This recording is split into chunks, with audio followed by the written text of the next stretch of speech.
ხო, ხელისუფლებისგან წახალისებული ჯგუფები და პროგრამები, რომელიც მოაწყო ძალადობრივმა ჯგუფმა და ამის შემდეგ თამარ ჩერგოლაიშვილი ამბობდა, რომ ძალიან დიდი შეურაცხყოფაა, როდესაც 95%-ში მოიაზრებენ ამ ბრბოში დაახლოებით ასე ამბობდა, მახინჯებში მოიაზრებს პრემიერი ღარიბაშვილი თავად ჩერგოლაიშვილსაც. საერთოდ ამ ფილმის დანიშნულებაზე და ახლა გავრცელებაზე, ამ პერიოდში გავრცელებაზე ვისაუბროთ, რა დანიშნულების მატარებელია ის, რომ 27 წუთიანი ფილმიდან უდიდესი ნაწილი ეხება კონსერვატიულ მოძრაობას რაღაც მცირე ასპექტებია პრემიერი ღარიბაშვილის მიმართულებით. მარტივად მისახვედრია ეს ადამიანები მაინც არ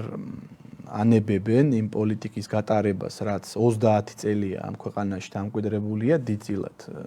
არავისთვის არც არის ეს პრინციპი სიახლე, რომ ამერიკის ხმა, რომელიც მთლიანად ფინანსდება შეერთებული შტატების სახელმწიფოსაგან, საქართველოზე მსგავს ფილმებს იღებს და მთავარი ამოცანა არის 5 ივლისის კვლავ ჩატარების სურვილი, ხო?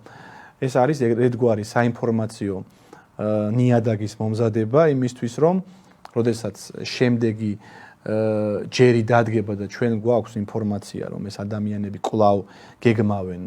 საქართველოში ასეთი უმსგავსობის და პროვოკაციული ღონისძიებების ჩატარებას, ის მათ ყოველ შემთხვევაში ამის სურვილებს ღიად აფიქსირებენ, ამის ინსაიდერული ინფორმაციები ჩვენამდე მოდის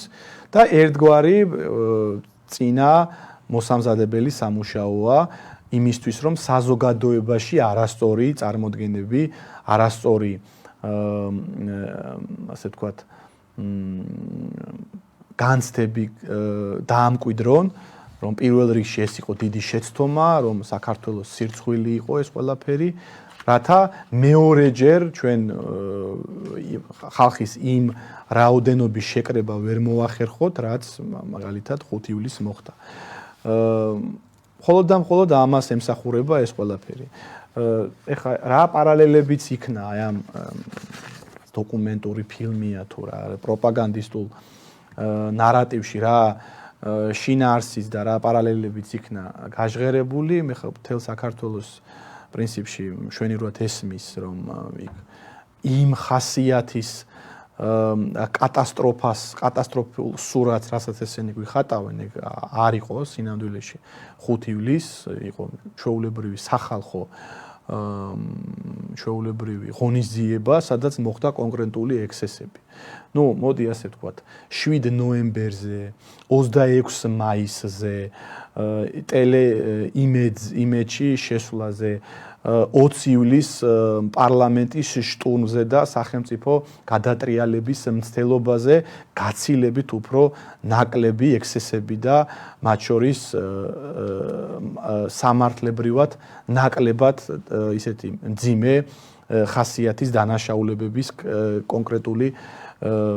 ქმედებები იყო მან ჩადენილი. ამიტომ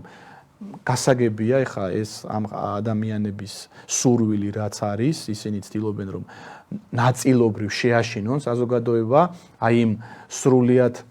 დრაკონული, არასამართლიანი სასამართლო გადაწყვეტილებების შედეგად, რაც 5 ივლისის ფიგურანტების წინააღმდეგ იქნა გამოტანილი, ეს არის ეს რაღაც მედლის ორი მხარეა, ერთი მხრივ რომ შეაშინონ, რომ აი თქვენ თუ გამოხვალთ და კიდევ ერთხელ თქვენ თუ წინ აღუდგებით ამ LGBT უმსგავსობის ნორმალიზების პარადს თქვენ დაიჯებით, ხოლო მეორე მხრივ ერთგვარი რაღაცნაირად აზრის შეცვლის პროპაგანდისტული ნარატივია, რომ ეს იყო რაღაც სიბოროტე, პუტინმა დაუკვეთა ეს საქართველოს, ანუ ისე ხატავენ სურათს, რომ გეგონება მთელ საქართველოს უნდა სიგიჟის და ავადმყოფობის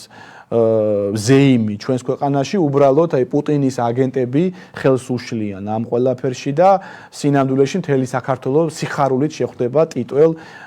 LGBT+ აქტივისტებს და ეს არის ზოგადად საქართველოსთვის ეს იქნება წინ გადადგმული ნაბიჯი და ამით ჩვენ ბევრად უფრო კარგ საქართველოს მივიღებთ. ესაა სინამდვილეში პროპაგანდისტული ნარატივი.